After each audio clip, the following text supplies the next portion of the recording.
हमने पाकिस्तान के आतंकी और सैन्य ठिकानों पर अपनी जवाबी कार्रवाई को अभी सिर्फ स्थगित किया है।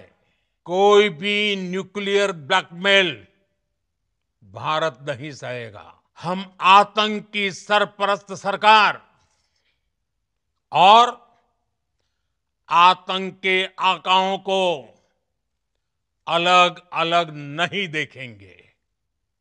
अगर पाकिस्तान से बात होगी तो पाक ऑक्युपाइड कश्मीर पीओके उस पर ही होगी। भारत ने पहले 3 दिनों में ही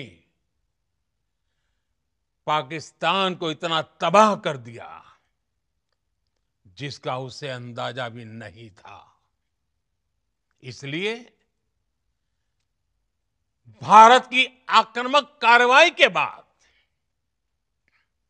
पाकिस्तान बचने के रास्ते खोजने लगा। पाकिस्तान दुनिया भर में तनाव कम करने के लिए गुहार लगा रहा था और बुरी तरह पीटने के बाद इसी मजबूरी में 10 मई की दोपहर को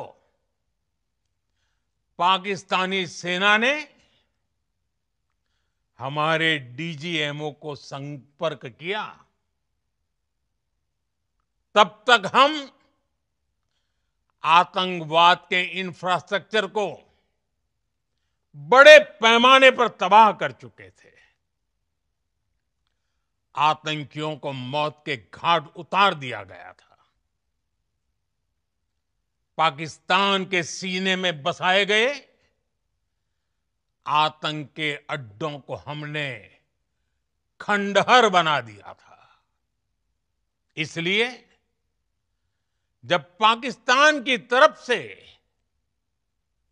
गुहार लगाई गई, पाकिस्तान की तरफ से जब ये कहा गया कि उसकी ओर से आगे कोई आतंकी गतिविधि और सैन्य दुस्साहस नहीं दिखाया जाएगा, तो भारत ने भी उस पर विचार किया।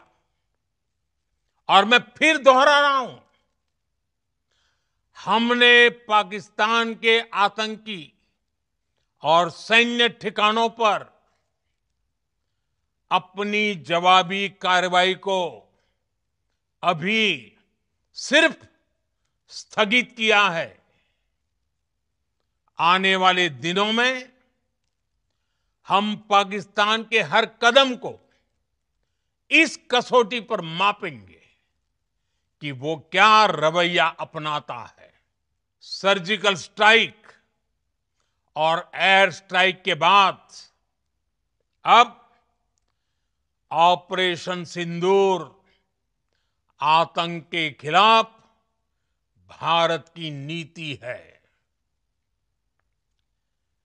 ऑपरेशन सिंदूर ने आतंक के खिलाफ लड़ाई में एक नई लकीर खींच दी है। एक नया पैमाना, न्यू नॉर्मल तय कर दिया है। पहला, भारत पर आतंकी हमला हुआ तो मुंह तोड़ जवाब दिया जाएगा। हम अपने तरीके से, अपनी शर्तों पर जवाब देकर रहेंगे। हर उस जगह जाकर कठोर कार्रवाई करेंगे जहां से आतंक की जड़ें निकलती हैं। दूसरा, कोई भी न्यूक्लियर ब्लैकमेल भारत नहीं सहेगा।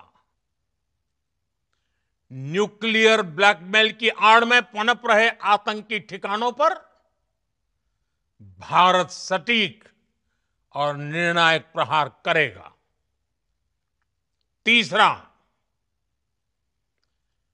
हम आतंक की सरपरस्त सरकार और आतंक के आकाओं को अलग अलग नहीं देखेंगे। ऑपरेशन सिंदूर के दौरान दुनिया ने पाकिस्तान का वो घिनौना सच फिर देखा है, जब मारे गए आतंकियों को विदाई देने पाकिस्तानी सेना के बड़े बड़े अफसर उमड़ पड़े। स्टेट स्पॉन्सर्ड टेररिज्म का ये बहुत बड़ा सबूत है। निश्चित तौर पर ये युग युद्ध का नहीं है, लेकिन ये युग आतंकवाद का भी नहीं है। टेररिज्म के खिलाफ जीरो टॉलरेंस ये एक बेहतर दुनिया की गारंटी है। पाकिस्तान को अगर बचना है तो उसे अपने टेरर इंफ्रास्ट्रक्चर का सफाया करना ही होगा। इसके अलावा शांति का कोई रास्ता नहीं है। भारत का मत एकदम स्पष्ट है। टेरर और टॉक एक साथ नहीं हो सकते। टेरर और ट्रेड एक साथ नहीं चल सकते और पानी और खून भी एक साथ नहीं बह सकता। मैं आज विश्व समुदाय को भी कहूंगा, हमारी घोषित नीति रही है, अगर पाकिस्तान से बात होगी तो टेररिज्म पर ही होगी। अगर पाकिस्तान से बात होगी तो पाक ऑक्युपाइड कश्मीर पीओके उस पर ही होगी।